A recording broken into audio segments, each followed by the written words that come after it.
എറണാകുളത്തെ Pulinthanam saint John's ബെസ്ഫാഗെ Yakobaya പള്ളിത്തർക്കത്തിൽ കോടതി വിധി നടപ്പാക്കുന്നതിനെതിരെ പ്രതിഷേധം. വിധി നടപ്പിലാക്കണമെന്ന ആവശ്യവുമായി ഓർത്തഡോക്സ് വിഭാഗം പള്ളിയിലെത്തി. പ്രതിഷേധവുമായി യാക്കോബായ വിഭാഗവും എത്തിയതോടെ ബലം പ്രയോഗിച്ച് കോടതി വിധി നടപ്പാക്കില്ല എന്ന നിലപാടിലാണ് പോലീസ്. എബിൻ ജോസ് കൊച്ചിയിൽ നിന്ന് കൂടുതൽ വിവരങ്ങളുമായി ചേരുന്നു. എബിൻ, എന്താണിപ്പോൾ അവിടുത്തെ സാഹചര്യം?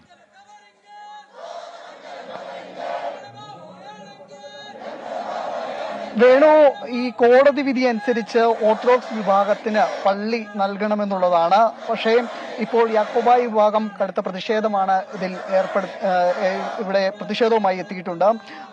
അതായത് കോടതി വിധി അനുസരിച്ച് ഓർത്തഡോക്സ് വിഭാഗത്തിന് പള്ളിയിൽ പ്രവേശിക്കാം, എന്നാൽ പരമ്പരാഗതമായി തങ്ങൾ ഉപയോഗിച്ചുകൊണ്ട് വരുന്ന പള്ളിയാണ്, ഇത് വിട്ടു നൽകില്ല എന്നുള്ള പ്രതിഷേധമാണ് യാക്കോബായ വിശ്വാസികളുടെ ഭാഗത്തുനിന്നുണ്ടാകുന്നത്.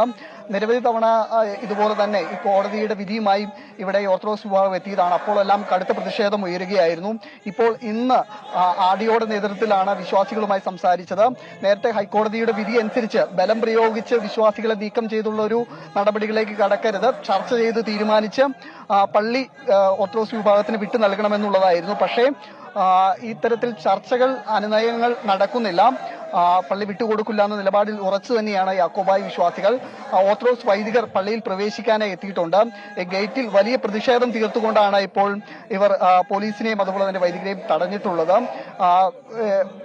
കോടതി വിധി ഇന്ന് തന്നെ നടപ്പിലാക്കണമെന്നുള്ള ആവശ്യമാണ് ഓർത്തഡോക്സ്. എബിൻ ജോസ് ആണ് വിവരങ്ങൾ നൽകിക്കൊണ്ടിരിക്കുന്നത്. പള്ളിത്തർക്കവുമായി ബന്ധപ്പെട്ട പ്രതിഷേധം നടക്കുകയാണ്. എറണാകുളത്തെ പുളിന്താനത്താണ് പ്രതിഷേധം നടക്കുന്നത്. സെന്റ് ജോൺസ് ബെസ്ഫാഗെ യാക്കോബായ പള്ളിത്തർക്കത്തിൽ കോടതി വിധി നടപ്പാക്കുന്നതിനെതിരെയാണ് പ്രതിഷേധം. ഓർത്തഡോക്സ് വിഭാഗം അവിടെ എത്തിയിട്ടുണ്ട്.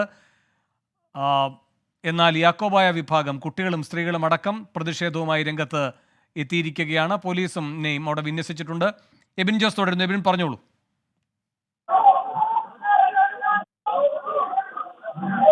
എബിൻ, കേൾക്കാമെങ്കിൽ പറഞ്ഞോളൂ.